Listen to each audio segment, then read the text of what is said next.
el síndrome del burnout. Mucha gente lo está escuchando por primera vez. Es un síndrome que afecta a todo tipo de trabajador. Y oigan bien, ¿se identifica usted tan fuertemente con el trabajo que le falta un equilibrio razonable entre su vida laboral y su vida personal? Intenta hacer todo para todos, asumir tareas y funciones que no corresponden a su cargo. Trabaja en empleos relacionados con actividades laborales que vinculan al trabajador y sus servicios directamente con clientes. Esto no significa que no pueda presentarse en otro tipo de labores, pero en general doctores, enfermeras, consultores, trabajadores sociales, maestros, vendedores puerta a puerta, encuestadores, oficiales de cobro y otros muchos oficios y profesiones tienen mayor riesgo de desarrollar la condición. Siente que tiene poco o ningún control sobre su trabajo, o su trabajo es especialmente monótono y no tiene sobresaltos. Eso sí que me llama la atención, sí, porque es todo lo contrario. Claro, y aparte de eso, entra una conducta paternalista de tú querer suplir cada una de las necesidades de tu empleo sin necesidad de que tú tengas una remuneración adicional. O sea, tú te involucras en compromisos adicionales. Pero ¿qué ocurre? Esos son lo que se dan de manera general.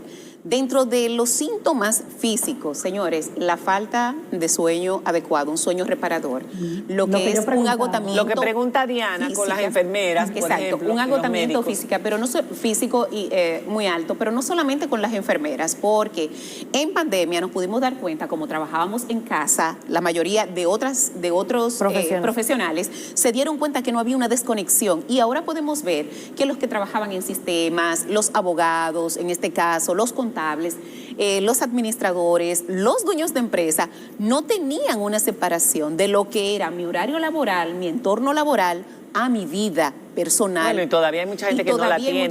El teléfono también no permite que tú puedas separar, porque todo el tiempo te están escribiendo. Cuando la doctora hacía alusión en salud, ejemplo, del grupo de profesionales, todas las especialidades que están sometidas a un estrés agudo, emergencia, cirugía, los anestesiólogos, cabe resaltar que la única sociedad que tiene una escala, unas estadísticas de más o menos su personal afectado es la Sociedad Dominicana de Anestesiología, que en un congreso en el 19 decidimos hacer la escala de burnout en el registro del hotel sin que supieran los anestesiólogos que se le estaba evaluando. En el 2019. En el 2019. Y eso se pasó al final, el último día del Congreso, las estadísticas, y el 87% de los anestesiólogos tenía burnout.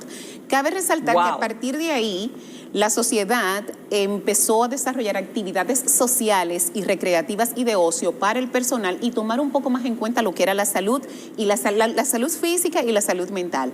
Hay algo relevante que es la irritabilidad.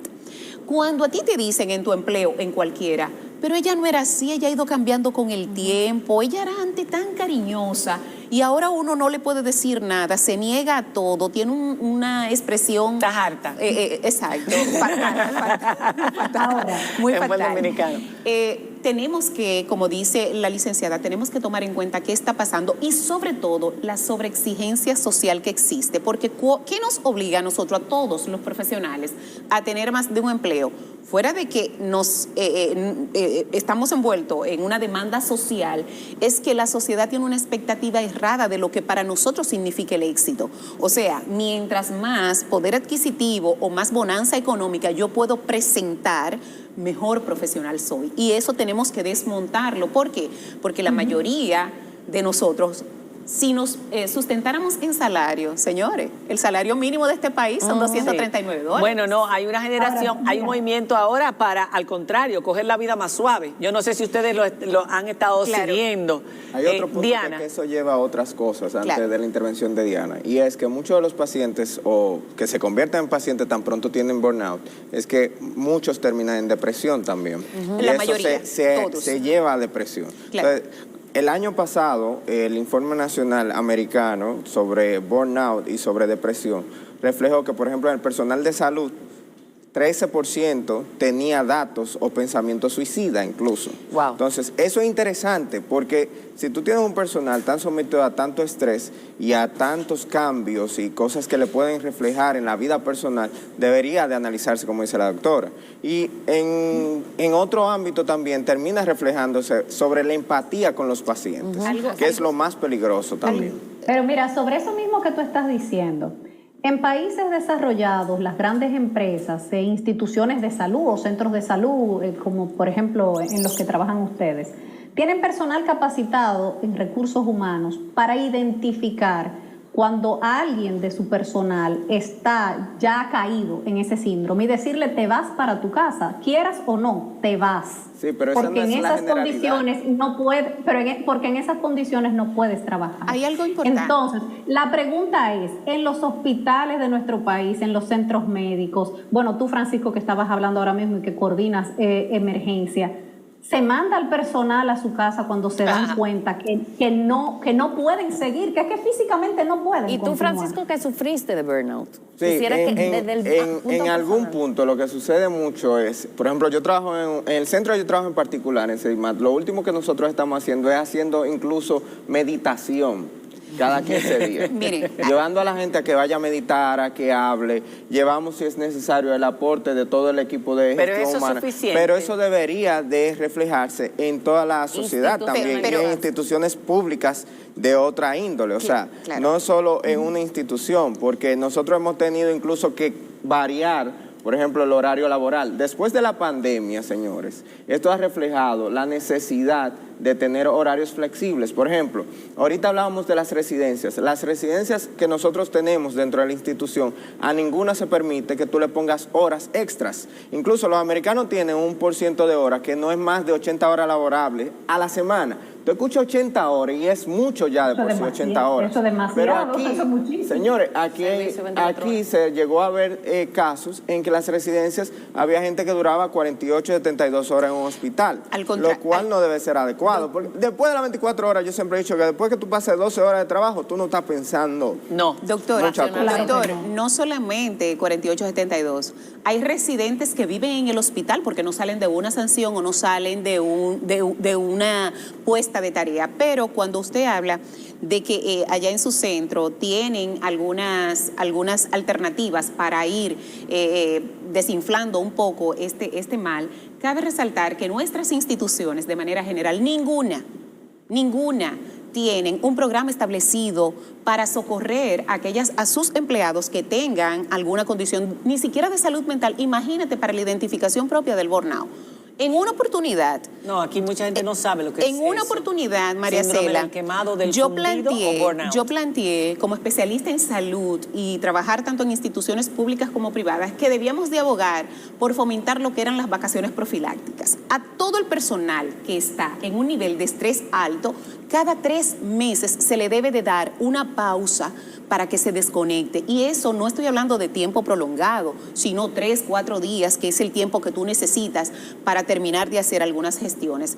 ¿Qué es lo que ocurre? Cuando el doctor habla que terminan en depresión, señores, es así. Y peor aún, porque el 13% de esa estadística hablan de una ideación suicida, pero ¿quiénes la cometen? Exacto. Y pasa desapercibido totalmente. Existe una conducta que es la conducta parasuicida. Yo hago todo lo que sé que me hace daño, no agarro un elemento letal de manera directa, pero cuando nosotros nos exponemos, ejemplo, los profesores, esa tanda extendida ha venido a acabar con lo que es la buena intención de un maestro enseñar. ¿Por qué? Porque tiene que entrar desde las 8 de la mañana hasta las 4 de la tarde en un escenario en donde tiene 3 o 4 panoramas de diferentes edades de niños que vienen con situaciones.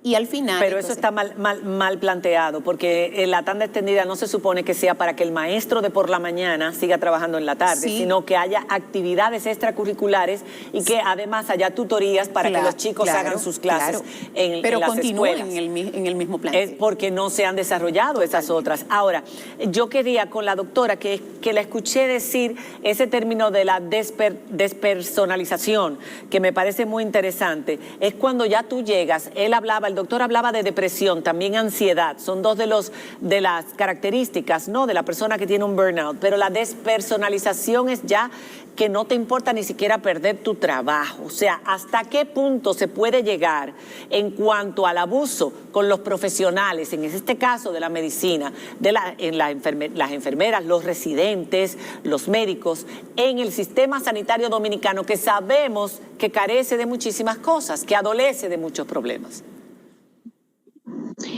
Mire, realmente en medicina se ven muchísimas cosas, desde atroces que han ido mejorando, claro, con el paso del tiempo, porque existen personas, por ejemplo, en sus cargos, que de repente entienden que esa metodología debe de cambiar y empiezan o inician normas para que ese maltrato no se dé tanto.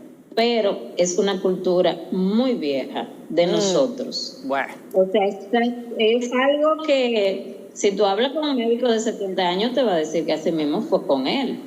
O sea, hoy le dice, si un residente se queja, le dicen los residentes de cristal. Entonces, sí, los residentes de cristal. Realmente nosotros, como dice la doctora Vilches, no marginamos los departamentos de salud mental en nuestros centros laborales.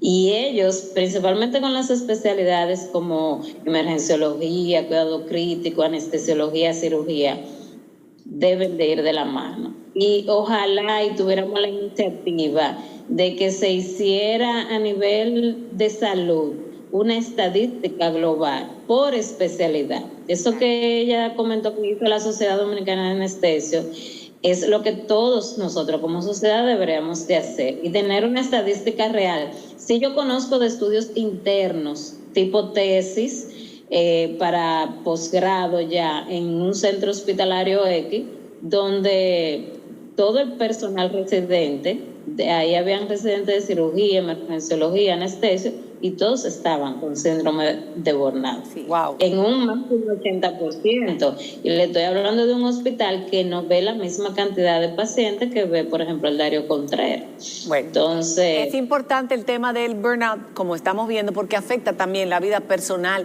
de todas estas personas, todos estos profesionales. Vamos a hacer una pausa para concluir qué es lo que se recomienda y aquí que tengo también algunas preguntas que usted se debe hacer para saber o tener un indicador si lo está padeciendo. Cuando regresemos después de la pausa.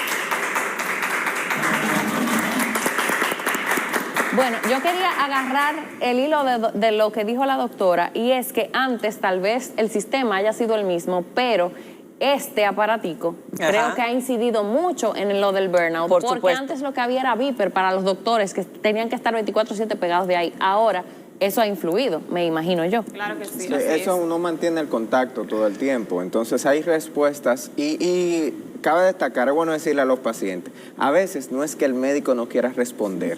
Ay, Dios. No es que no quiera responder, es que nosotros tenemos una vida privada también. Exacto. Y a veces el teléfono está lejos y uno después responde cuando tiene la disponibilidad del tiempo.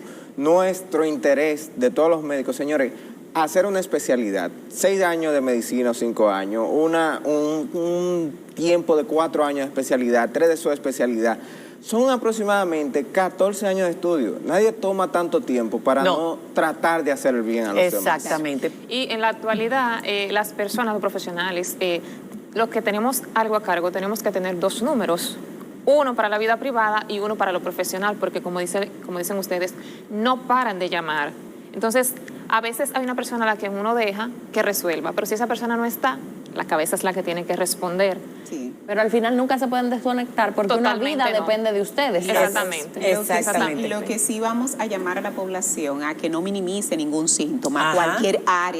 cualquier área laboral. Es más, las amas domésticas sufren burnout. Las amas de casa, Las amas claro. de casa. Entonces tenemos que ser muy, muy empáticos. Busque ayuda, identifique, así como ustedes cliquean todas las redes sociales para ver lo que está pasando en farándula, busquen burnout. ¿No Bueno, se puede salir solo no, o sí? Sí, ¿Se puede salir claro, solo o con ayuda? No, es para que se identifiquen, Claro. es con ayuda, No, porque con mucha ayuda. necesita fármaco. Pero aquí están las preguntas para identificar, que cuando yo las leí, yo dije, yo tengo un burnout. Bueno, yo me voy de viaje la semana que viene y me voy a desconectar ayuda, de República Dominicana, pero llevo 10 años haciendo este programa todos los días y muchas de estas preguntas yo dije, sí. ¿Se ha vuelto cínico o crítico en el trabajo? Identifique, a ver si le pasa a usted. ¿Se arrastra para ir a trabajar y suele tener problemas para empezar una vez ha llegado? ¿Se ha vuelto irritable o impaciente con los compañeros de trabajo o clientes? ¿Le falta la energía para ser consistentemente productivo? ¿Le falta la satisfacción en sus logros?